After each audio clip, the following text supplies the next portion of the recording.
Hello friends, मैं विकास उजाला और आप सभी को फिर से एक बार हमारा यूट्यूब चैनल विकास उजाला मैथ्स पे स्वागत करता हूं। जैसा कि आपको पता हो गया होगा कि हम लोग पढ़े थे साधारण ब्याज यानी सिंपल इंटरेस्ट। सिंपल इंटरेस्ट का ये लेक्चर नंबर 7 होगा, जिसमें से हम लोग जानने का कोशिश करेंगे इस लेक्चर में कि यदि दो अलग अलग रेट से साधारण ब्याज पर कोई रुपया दिया गया हो तो अगर दोनों से मिला करके अगर कोई भी कुछ ब्याज दिया गया हो, अगर प्राप्त हुआ होता हो तो अलग अलग दर से कितना रुपया लगाया गया है, वैसे प्रश्नों को हम लोग इस वीडियो में देखने वाले हैं। तो आइए बिना देर की हम लोग शुरुआत करते हैं और पहले लिख लेते हैं एक तो क्वेश्चन कि यदि कुल साधारण ब्याज टोटल सिंपल इंटरेस्ट अगर आपको दे दिया गया हो तो वैसे प्रश्नों को हम लोग कैसे सॉल्व करेंगे। तो एक प्रश्न ले लेते हैं। एक व्यक्ति 18,000 रुपये को 8% एवं 10% वार्षिक 8% एवं 10% वार्षिक साधारण ब्याज 8% एवं 10% वार्षिक ब्याज की दर से 2.5 वर्ष 2.1/2 वर्ष एवं 3 वर्ष 2.5 वर्ष एवं 3 वर्ष के लिए साधारण 2.5 वर्ष एवं 3 वर्ष के लिए कर्ज देता है 2.5 वर्ष एवं 3 वर्ष के लिए कर्ज देता है। यदि कुल साधारण ब्याज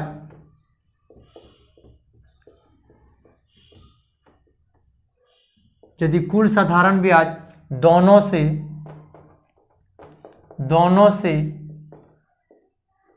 से समय के अंत में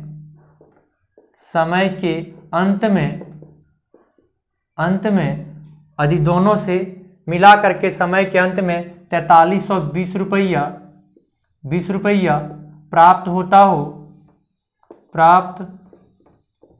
हो तो 8% की दर से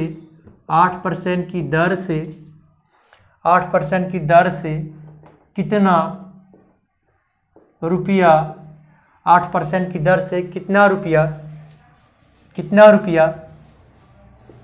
दिया गया था। ये रहा आपका प्रश्न बोला जा रहा है कि 18,000 रुपये की राशि को दो भागों में बांटकर एक 8% एवं 10% वार्षिक साधारण ब्याज की दर से कर्ज दिया जाता है और 2.5 वर्षों और 3 वर्ष के लिए दिया जाता है और उन दोनों से मिला करके समय के अंत में 4320 रुपया प्राप्त होता है। 4320 रुपया अगर प्राप्त होता हो तो आपसे कहा जा रहा है कि 8% की दर से कितने रुपया कर्ज दिया गया था, ये आप ज्ञात कीजिए। तो देखिए हम आपको समझाने की कोशिश करते हैं।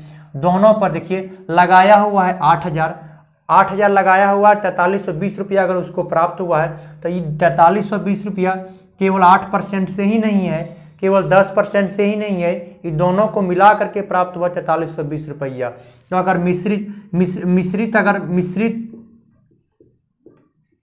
मिश्रण की दर की अगर मैं बात करूं तो इसका रेट निकाल लेंगे तो 4320 रुपया SI बराबर होता है 4320 रुपया प्राप्त हुआ है और परसेंटेज में चेंज करने के लिए गुने 100 इंटू 18,000 बट्टे में क्या कर देना 18,000, ये दोनों से मिला करके रेट प्राप्त हो जाएगा। तो यहाँ से 3 0 के साथ 3 0, 18 दूना कितना हो जाएगा 36 बच जाएगा, 18 चौक 72, दोनों मिलास के जो रेट प्राप्त हुआ है वह 24% का जो साधारण ब्याज प्राप्त हुआ है। अब आप समझिए, अब आप ध्यान से देखिए कि अगर एक लगाया गया है 8% की दर से लगाया गया है और इसको 2.5 वर्षों तक रखा गया है। कितने वर्षों तक? 2.5 वर्षों तक। अगर 8% की दर से लगाया है, 2.5 वर्षों तक रखा गया है, तो अगर यहाँ से काट देंगे तो यहाँ से रेट इंटू टाइम, यहाँ से इसको 20% साधारण ब्याज मिला होगा। कहने का मतलब है कि कोई व्यक्ति 8% की दर से 2.5 वर्षों तक रखेगा तो रेट में हो जाएगा 20% उसको प्राप्त हुआ होगा 2.5 वर्षों में। अगर वही 10% की दर से 3 वर्षों तक रखेगा तो 30% साधारण ब्याज प्राप्त हुआ होगा। एक तो सबसे पहले 8% की दर से 2.5 वर्ष तक रखा गया है, तब 20% प्राप्त होगा। एक 10% की दर से 3 साल तक रखा गया है तो 30% प्राप्त होगा, और दोनों को मिला करके जो प्राप्त होगा वह 24% प्राप्त होगा। तो यहाँ से हम मिश्रण के नियम को अप्लाई कर लेंगे तो हमारे सवाल का उत्तर हो जाएगा, दोनों को मिला करके 24% प्राप्त हुआ है। एगो पहला जो है और दूसरा जो है, पहला भाग लगाया है 20% की दर से, देखिए उस पर साधारण ब्याज 20% और इसमें से प्राप्त हुआ है 30%, और दोनों को मिला करके जो प्राप्त हुआ है 24%। और यहाँ से इस मूलधन का रेशियो निकल जाएगा, यहाँ से इसको रेशियो निकालेंगे तो ये हो जाएगा 6, इधर का अंतर लेकर के इधर लिखेंगे, इधर का अंतर लेकर के इधर लिखेंगे, इन दोनों के अंतर हो जाएगा 4। अगर यहाँ से काटिएगा 3:2। अगर रेशियो का अगर अनुपात पूछा जाए, अगर कभी क्वेश्चन में आपसे पूछ दिया जाए कि दोनों मूलधन के अनुपात कुछ बताइए, रेशियो बताइए, तो 3:2 हो जाएंगे। और आपसे पूछा जा रहा है क्वेश्चन में कि 8% की दर से कितना रुपया लगाया गया है, तो 8% की दर से तो यही बना हुआ है पहला भाग। तो पहला भाग का आपको निकालना है, तो देखिए 18,000 रुपया जो लगाया गया है, 18,000 रुपया जो लगाया गया है और दोनों मिला करके लगाया है, 8% और 10% दोनों मिला करके। तो दोनों मिला के मूलधन का जो रेशियो है वह 5 आ गया है। मूलधन का रेशियो क्या है, 3 और 2 5 आ गया है। और 8% की दर से मतलब पहला भाग का पूछा जा रहा है, यानी 3 से इंटू कर दीजिए तो आपसे पहला भाग निकल जाएंगे। 3 से इंटू कर दीजिए तो यहाँ से क्या हो जाएंगे बताइए, पहला भाग निकल जाएंगे। यहाँ से आप गुना कर दीजिए, 5 तिया हो जाएंगे 15, बच जाएंगे 3 5 36 हो जाएंगे, और 2 को जीरो आप लगा सकते हैं और यहाँ से गुना करें 36 गुने 3 108 हो जाएंगे, और डबल जीरो, और ये हो जाएंगे 10,800 रुपया की राशि जो था। इसमें हम कह सकते हैं कि 10,800 रुपये की जो राशि था वह लगाया गया था किस रेट से, तो वह लगाया था 8% की दर से वह लगाया गया था। 10,800 रुपया को 8% की दर से, बाकी जो बच गया था इसका निकाल सकते हैं, या तो 18,000 में इसका घटा देंगे 10,800, तो जो बचेगा वह 10% की दर से लगाया गया था। तो अगर कभी भी आपको साधारण ब्याज का प्रश्न दिया गया हो और टोटल साधारण ब्याज अगर दे दिया जाए, अलग अलग दर से लगाया जाता हो और टोटल ब्याज दिया गया हो, तो मिश्रण का आपको पहले निकालना क्या है, मिश्रण का दर निकालना है, मिश्रण का रेट निकालना है। जो 24% आ गया और उसको बीच में रखना है, उसको कहाँ रखना है, बीच में रखना है। एगो 20%, 8% की दर से 2.5 वर्ष तक रखा गया है तो 20% प्राप्त हुआ। 10% की दर से 3 वर्षों तक रखा गया तो 30% प्राप्त हुआ होगा। तो दोनों को इधर लिख दिए और बीच वाला को, दोनों से जो प्राप्त हुआ 24% उसको रख दिए। मूलधन का रेशियो प्राप्त हो जाता है। इन दोनों को जोड़ के दिया हुआ है, इन दोनों को 3 2 5 का वैल्यू दिया हुआ 18,000, 5 का वैल्यू 18,000, तो 3 का वैल्यू आपसे निकालने के लिए कहा जा रहा था, तो 3 से गुना कर देंगे। ये हमारे सवाल का सही जवाब हो जाएंगे। तो कभी भी अगर आपसे पूरा साधारण ब्याज दिया हो अलग अलग रेट से लगाने के बाद, तो वैसे प्रश्नों को हम लोग इस प्रकार से सॉल्यूशन करेंगे। आगे प्रश्नों की ओर चलते हैं। नेक्स्ट टाइप को चेंज करते हैं। अगला टाइप जो होगा जिसमें से हम दर रेट निकालेंगे कि अगर इसी तरीके के प्रश्न वो भी रहेंगे, लेकिन वहाँ आपको रेट निकालना रहेगा कि दोनों मिला करके अगर कोई व्यक्ति किसी राशि को 3 भागों में या तो 2 भागों में बांट दिया जाएगा, एक अलग दर रेट से लगाएगा, दूसरा अलग रेट से लगाएगा, और दोनों को मिला करके कुछ ब्याज प्राप्त होते हैं, तो दोनों से मिला करके किस रेट से ब्याज प्राप्त हुआ था, वैसे प्रश्नों को हम लोग देखेंगे। तो देखिए यहाँ हेडिंग लगा लेते हैं कि यदि ब्याज दर निकालना हो, यदि ब्याज की दर निकालना हो, यदि ब्याज की दर निकालना हो, तो यहाँ से कैसे सॉल्व करेंगे। तो एक प्रश्न ले लेते हैं, प्रश्न है कि 7500 रुपये की राशि को 7500 रुपये की राशि को मैं 7500 रुपये की राशि में 4,000 रुपये को 10% की दर से 2500 रुपये को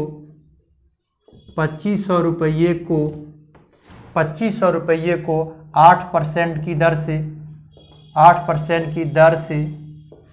2500 रुपये को 8% की दर से एवं शेष राशि को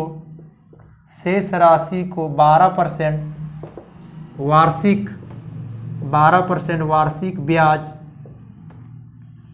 ब्याज की दर से 12% वार्षिक ब्याज की दर से कर्ज दिया जाता है।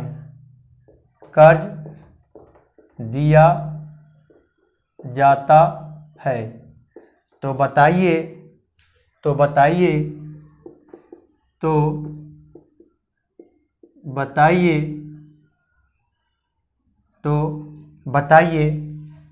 दोनों को मिलाकर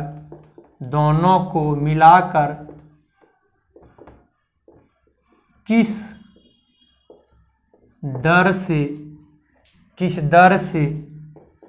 दर से ब्याज प्राप्त होता है। दोनों को मिलाकर के किस दर से ब्याज प्राप्त होता है, ये आपसे क्वेश्चन कहा जा रहा है। नेक्स्ट नंबर क्वेश्चन को आप देखिए।